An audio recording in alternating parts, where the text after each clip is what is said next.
अस्सलाम वालेकुम नाज़रीन व सामीन। आज आप स्क्रीन पर इनक्यूबेटर देख रहे होंगे। आप कह रहे होंगे कि नुस्खा की बजाय ये इनक्यूबेटर नज़र आ रहा है। ये इनक्यूबेटर यानी चूजे निकालने की मशीन है। ये मैंने यूट्यूब पर जब ये मैंने देखा इस मशीन को, इनक्यूबेटर को, तो मुझे भी शौक पैदा हुआ। लिहाजा मैंने ये घर पर खुद तैयार किया है। उसके बाद फिर मैंने इसमें अंडे रखे और फिर बच्चे निकाले, और जिस दिन बच्चे निकले तो सारे घर में खुशी की इंतहा ना रही। सब लोग खुश थे, बल्कि हमारे बच्चे जो हैं वो देखो चूजों से किस तरह खेल रहे हैं, ये भी आप देख रहे होंगे। तो मैंने सोचा कि ये आपके साथ शेयर भी करूं और आप लोगों को ये भी बताऊं कि यूट्यूब से जिन लोगों ने यानी ये मालूमात फराहम की हैं उनका भी मैं शुक्रिया अदा कर दूं और उनके मैं नाम भी ले दूं। लिहाजा मैं अपना एक्सपीरियंस भी आपसे शेयर कर दूं।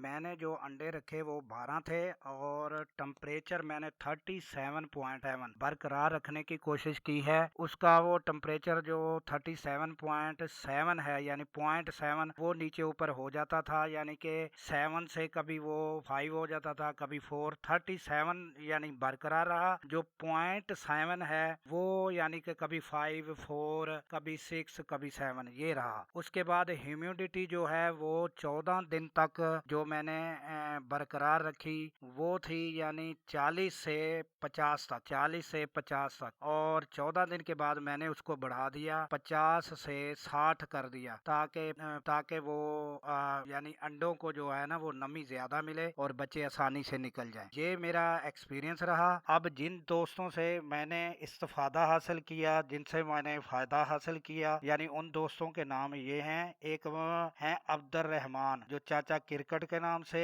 इनक्यूबेटर की मालूमात देते रहते हैं। दूसरे हैं मोहम्मद बशीर, उन्होंने भी बड़ी मुकम्मल और अच्छी मालूमात फराहम की। उसके बाद जो टेम्परेचर का मीटर है, temperature metre, electronic temperature metre है, उसकी मालूमात डॉक्टर एहसन हाशमी हैं, उन्होंने बड़ी अच्छी मालूमात दी। इन सब दोस्तों का शुक्रिया, और मेरा सब देखने और सुनने वाले दोस्तों से भी ये मशवरा और इल्तमास है कि किसी दोस्त से भी अगर कोई आप वीडियो देखते हैं, आपको कोई फायदा हासिल होता है, तो उसको शेयर करने में और लाइक करने में कौन सा कोई पैसे खर्च आते हैं, तो लिहाजा आप कर दिया करें। मैंने तो एक कदम आगे बढ़कर उन दोस्तों का जिनसे मैंने फायदा हासिल करके इनक्यूबेटर तैयार किया और बच्चे चूजे यानी निकालने में कामयाब हुआ, तो मैंने सोचा उन लोगों का बाकायदा वीडियो बनाकर शुक्रिया अदा करूं। तो मेरी सब दोस्तों के लिए दुआ भी है, और अल्लाह हाफिज।